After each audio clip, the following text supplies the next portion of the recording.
कि हमने पहले वीडियो में आपको सिंधु नदी तंत्र के बारे में समझाया था। आज उसी का नेक्स्ट जो टॉपिक है वो है हमारा ब्रह्मपुत्र नदी के बारे में। तो चलिए हम लोग समझते हैं ये ब्रह्मपुत्र नदी कब और कैसे और क्या क्या इसकी विशेषताएं हैं हमारे कॉम्पिटिटिव एग्ज़ाम में। तो पहले हम लोग का टॉपिक है भारत की नदियाँ। भारत की नदियाँ, हमारा टॉपिक का नाम है भारत की नदियाँ। इसमें से हम लोग दो भागों में बांटे थे। पहला जो हमारा भाग था वो था हिमानी नदियाँ, हिमालयी नदियाँ, और दूसरा हमारा जो भाग था प्रायद्वीपीय नदियाँ, प्रायद्वीपीय नदियाँ। लेकिन हम लोगों ने इसमें से एक टॉपिक को हम लोग कवर कर चुके थे, जैसे कि सिंधु नदी के बारे में। आज का हमारा जो टॉपिक है वो है ब्रह्मपुत्र नदी के बारे में। नेक्स्ट हम लोग वीडियो में टॉपिक को हल करेंगे गंगा नदी के बारे में। तो आज हम लोग को समझते हैं ये ब्रह्मपुत्र नदी के बारे में। तो देखिए, इसको समझने से पहले अगर हम लोग थोड़ा सा मैप के अनुसार देखें, मैप पे अगर हम इसको देखें जगह, तो आइए हम लोग देखने की कोशिश करते हैं कि आखिर इसका मैप में, भारत के मैप में कहाँ पे है ये। तो बड़ा ध्यान से देखिएगा और बड़ा ही महत्वपूर्ण टॉपिक रहने जा रहा है आज के लेकर। तो हम लोग देखेंगे कि ये किस दिशा से ये हमारा जो टॉपिक होगा वो महत्वपूर्ण होगा। देखिए, ये बन चुका है भारत। अब भारत में जब हम लोग देखेंगे तो ये है, यहाँ पे एक झील है, यहाँ पे एक झील है जिसका नाम है मानसरोवर झील। इस झील का जो नाम है मानसरोवर झील है। और यहाँ से एक नदी निकलती है ऐसे करके, ऐसे बहते हुए, ये यहाँ से आते हुए ऐसे ये गिर जाती है। इधर में हमारा बंगाल की खाड़ी है, बंगाल की खाड़ी। तो ये जो हमारा जो यहाँ से आपका नदी जो दिख रहा है ब्लू कलर का, ये है हमारा ब्रह्मपुत्र नदी। तो इसकी क्या विशेषता है? तो सबसे पहले हम लोग समझते हैं कि ये जो नदी है ब्रह्मपुत्र नदी के बारे में अगर हम लोग देख रहे हैं तो यहाँ पे देखिए ब्रह्मपुत्र नदी के बारे में, यहाँ पे देखिएगा। तो इसका अगर हम लोग बात करें ब्रह्मपुत्र नदी को, तो देखिए इसका उद्गम स्थल की अगर हम लोग बात करें, उद्गम स्थल की बात करें तो ये कहाँ से निकल रही है? मानसरोवर झील से, मानसरोवर झील। पहला तो हमारा प्रश्न यही बनेगा। दूसरा प्रश्न ये बनेगा कि इसकी लंबाई कितनी है। अगर इसकी लंबाई अगर है तो ये है 2900 किलोमीटर। लेकिन अगर हम लोग लंबाई बात करें कि भारत में इसकी कितनी लंबाई है, भारत में अगर लंबाई बात करें तो ये है मात्र 916 किलोमीटर। यह है 916 किलोमीटर है भारत में इसकी लंबाई। दूसरी बात, भारत की जिस प्रकार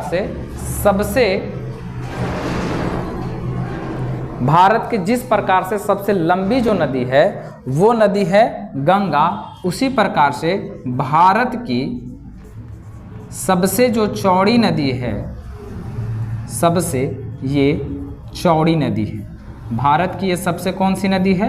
भारत की ये सबसे चौड़ी नदी है। कौन सी? ब्रह्मपुत्र नदी के बारे में बात कर रहे हैं।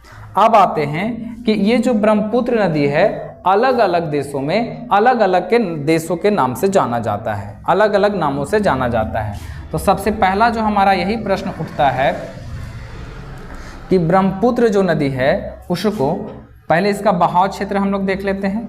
बहाव, अगर इसकी बहाव क्षेत्र की अगर हम लोग बात करें, ब्रह्मपुत्र नदी की बहाव क्षेत्र की बात करें तो सबसे पहले आपका जो निकलेगा वो निकलता है मानसरोवर से। और मानसरोवर जो झील है वो है तिब्बत में।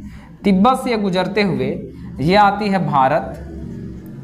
अब भारत से गुजरते हुए ये आती है आपका बांग्लादेश में, बांग्लादेश। ये आ जाती है बांग्लादेश में, आ जाती है। ये आपका कहाँ गई? बांग्लादेश में आ गई। तिब्बत, भारत और बांग्लादेश में। इसका बहाव क्षेत्र की बात करें। लेकिन अगर हम इन टॉपिकों को लेकर चले कि इनका तिब्बत में किस नाम से जाना जाता है, अगर तिब्बत में बात करें कि तिब्बत में, या फिर बात करें कि भारत में, या अगर हम लोग बात करें बांग्लादेश में, बांग्लादेश में, तो अगर आप लोग ध्यान दीजिएगा तो थोड़ा सा ध्यान दीजिए कि बांग्लादेश में जो है, तिब्बत में है, इस ब्रह्मपुत्र नदी को सांगपो नदी के नाम से जाना जाता है। सांगपो किस नदी के नाम से जाना जाता है? सांगपो नदी के नाम से। देखिए, बांग्लादेश में ब्रह्मपुत्र नदी को सांगपो नदी के नाम से जाना जाता है। अब रही बात कि सर भारत में किस नाम से जाना जाता है, तो भारत में बांग्लादेश को दो नामों से जाना जाता है। तो कहाँ कहाँ पे? तो आप देखिए, भारत में दो जगह पे कहाँ पे किस नाम से जाना जाएगा। तो पहला जो नाम है वो है, ये जैसा ही भारत में जो एंट्री करती है तो यहाँ का जो एरिया है ये है आपका अरुणाचल प्रदेश। तो अरुणाचल प्रदेश में किस नाम से जाना जाता है? अरुणाचल प्रदेश। अरुणाचल प्रदेश की अगर हम लोग बात करें तो ये जो है नदी, इसका जाना जाता है दिहांग नदी के नाम से जाना जाता है। अरुणाचल प्रदेश में बांग्लादेश को दिहांग नदी के नाम से जाना जाता है। अरुणाचल प्रदेश से बहते हुए जब ये नदी असम में आती है, असम में, तब इस नदी को जाना जाता है ब्रह्मपुत्र नदी। ब्रह्मपुत्र नदी के नाम से जाना जाता है। ब्रह्मपुत्र नदी के नाम से जाना जाता है। लेकिन यही बात अगर ये नदियां जब बहते बहते यहाँ पे है हमारा बांग्लादेश, ये जो हमारा जो एरिया आपको जो नज़र आ रहा है ये बांग्लादेश का है, बांग्लादेश है। ये जो हमारा एरिया है यहाँ पे ये है बांग्लादेश। तो बांग्लादेश में किस नाम से जाना जाता है तो समझिए, बांग्लादेश। बांग्लादेश में इस नदी को जमुना के नाम से जाना जाता है। जमुना के नाम से बांग्लादेश में किस नाम से जाना जाता है? जमुना। एक ही नदियां हैं और अलग अलग नामों से जाना जाता है। जैसे मान के चलिए, एक ही परिवार है, एक ही अगर कोई लड़का है, अगर यहाँ पे है तो बेटा कहलाएगा, ससुराल में चल जाएगा तो दामाद, है कि नहीं? अगर कहीं और चला जाएगा तो जीजा भी कहलाता है। तो एक ही लड़का है अलग अलग के नाम से। उसी प्रकार से एक ही नदियाँ हैं, जैसे कि ये जो नदी है हमारा ब्रह्मपुत्र नदी है, तो यहाँ पे बह रहा है, यहाँ पे जब नदी बह रहा है तो इसका नाम हो जा रहा है सांगपो नदी हो जा रहा है। यहाँ पे जैसे एंट्री मारता है तो इसका जो हो जाता है नाम दिहांग। जैसा ही यहाँ पे एंट्री मारता है, असम में एंट्री मारता है, तो इसका हो जाता है ब्रह्मपुत्र नदी। यहाँ पे जैसे ही एंट्री मारता है तो इसका नाम हो जाता है आपका जमुना नाम हो जाता है। एक ही नदियां हैं, अलग अलग नामों से जानी जाती है। अब हम लोग को देखना है, साथ साथ में ये देखना है, भारत की सबसे चौड़ी नदी है। पहला हम लोग देख लेते हैं, इसका स्क्रीनशॉट लेना चाहे तो ले सकते हैं।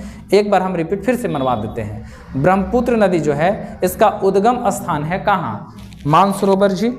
और मानसरोवर जो झील है वो कहाँ पड़ता है? तो वो आपका पड़ता है तिब्बत में पड़ता है। मानसरोवर जो झील है वो तिब्बत में पड़ता है। तिब्बत पे अभी जो अधिकार है वो चाइना का है। तो कभी कभी अगर आपसे प्रश्न पूछ दिए कि मानसरोवर झील तिब्बत ना देकर चाइना दिया हुआ है तो आप चाइना ही मार सकते हैं। दूसरी बात, ये ब्रह्मपुत्र नदी की जो है मानसरोवर से जो बंगाल की खाड़ी तक जो लंबाई है वो है आपका 2900 किलोमीटर। लेकिन जैसा ही लंबाई की बात करें भारत में तो 1610 किलोमीटर है। ये भारत की सबसे चौड़ी नदियों है।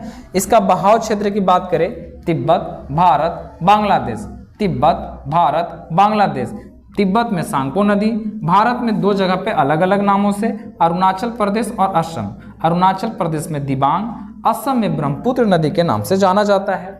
और बांग्लादेश में किस नदी के नाम से जाना जाता है? तो बांग्लादेश में ये जमुना नदी के नाम से जाना जाता है, ना कि ये यमुना। एक यमुना नदी भी है भारत में, लेकिन उसके नाम से नहीं, ये जमुना नदी के नाम से जाना जाता है। अब हम लोग को इसमें थोड़ा सा और समझना है। देखिए, विश्व का जो सबसे बड़ा जो डेल्टा है, विश्व का जो सबसे बड़ा डेल्टा है, पूरे विश्व की बात कर रहे हैं, वो है आपका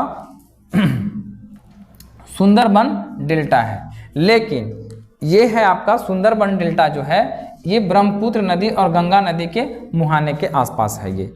अब यहाँ से एक चीज़ हम लोग को और समझना है, ये तो हम लोग समझ गए। अब ब्रह्मपुत्र नदी को हम लोग समझते हैं सहायक नदियाँ कौन कौन सी है। तो आइए हम लोग समझते हैं ब्रह्मपुत्र नदी की सहायक नदी की बात करते हैं। तो मान ब्रह्मपुत्र नदी की सहायक, ब्रह्मपुत्र नदी की सहायक नदियाँ।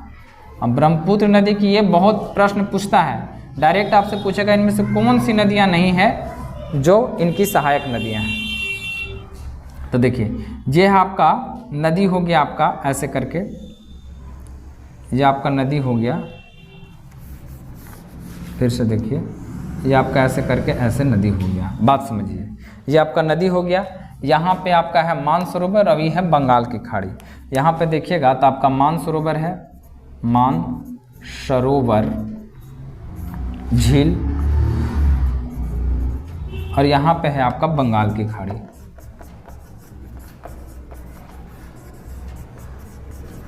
बंगाल की खाड़ी।